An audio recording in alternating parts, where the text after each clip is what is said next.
The distress beacon had been silent for 3 days before Lena found the settlement. She descended through Cathera Prime's crimson atmosphere in a stolen shuttle, her knuckles white against the controls.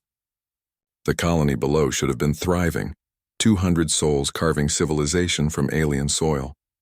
Instead, smoke spiraled from collapsed structures and the comm channels screamed nothing but static. Lena sat down in what remained of the central plaza. The silence hit her first, then the smell. Burnt metal.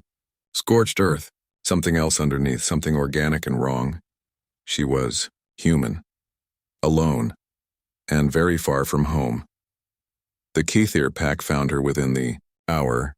They emerged from the tree line like shadows given form, massive quadrupeds with obsidian fur and eyes that gleamed with unsettling intelligence. The Alpha led them, a creature that stood taller than Lena even on all fours. His name was Thorn, according to the translator chip that chirped weakly in her ear. His kind had claimed this system long before humans arrived with their treaties and their hope. Leave, Thorn's voice rumbled through the translator, deep and resonant. This territory is lost. The Scorn have taken it. Lena knew about the Scorn, every human on the frontier did. Insectoid raiders that swept through systems like locusts, leaving nothing but husks behind. They took resources, technology, and anything with genetic potential. They had taken the colony. I'm here for survivors, Lena said, her hand resting on the plasma pistol at her hip. She didn't draw it. Not yet. Thorn's ears flattened. There are none. We tracked the Scorn to their nesting site. They took your people as hosts. It is finished. Then show me. Something flickered in Thorn's golden eyes. Surprise, perhaps, or respect. He turned without another word, and Lena followed the pack into the forest. The nesting site was a wound in the earth, a crater filled with writhing biomass and the skeletal remains of Scorn architecture. Lena's stomach churned, but she forced herself to look, to search. That's when she heard it. A sound that didn't belong in this nightmare. High-pitched, frightened, human. She ran before thinking. Sliding down the crater's edge, her boots kicking up clouds of ash, Thorn snarled a warning. But Lena was already moving, plasma pistol in hand, toward a collapsed section of webbing. 3 children huddled inside a destroyed cargo container. The oldest couldn't have been more than 7. Their clothes were torn, their faces streaked with tears and dirt, but they were alive. Alive. I've got you. Lena whispered, pulling them close. I've got you. The ground trembled. Scorn warriors erupted from the biomass, 6 of them, each the size of a ground car, their mandibles clicking with hunger. The translator didn't bother interpreting. It didn't need to. Retreat. Thorn's command boomed across the crater. His pack scattered to the perimeter, tactical and disciplined. This was not their fight. These were not their young. Lena looked at the children clinging to her legs, at the Scorn advancing in a chittering wave, at the plasma pistol in her hand. Good for maybe 3 kills before the charge pack died. She thought about Earth, about the philosophy professors who debated humanity's place in the cosmos, about the politicians who signed non-aggression pacts with species that saw them as soft, weak, expendable. She thought about her own daughter, safe in the Sol system, who would never know her mother died on a planet she couldn't pronounce. Lena holstered the pistol. She drew her blade. It was old tech, a monomolecular edge that hummed with barely contained energy.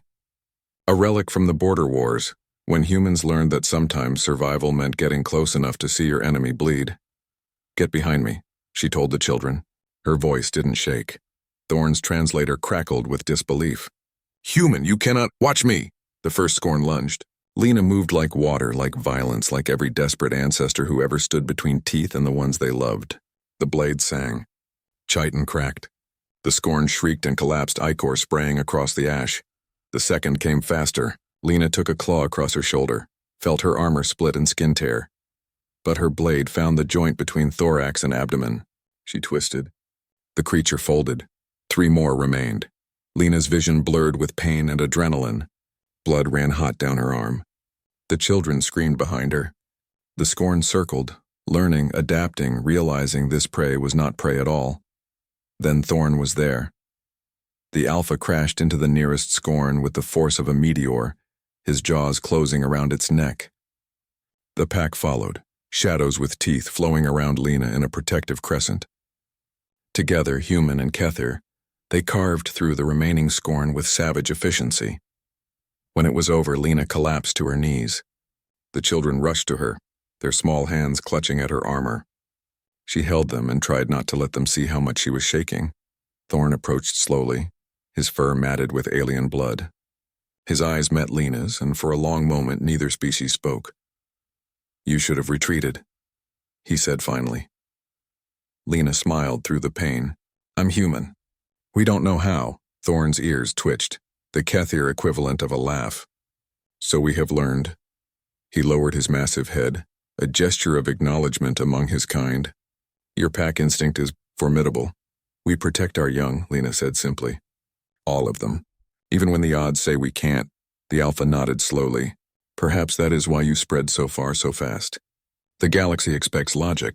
You offer defiance." He turned to his pack, then back to Lena. "We will help you carry them home." As they climbed from the crater, the youngest child clutched Lena's uninjured hand. "Are you a soldier?" she asked. Lena thought about it. About every human who ever stood their ground when retreat made sense. About the stubborn, reckless, beautiful insanity of her species. "No, sweetheart," she said. "I'm just human." And in the cosmos that had learned to measure humanity by its technology, its treaties, its civilized veneer, that answer was enough.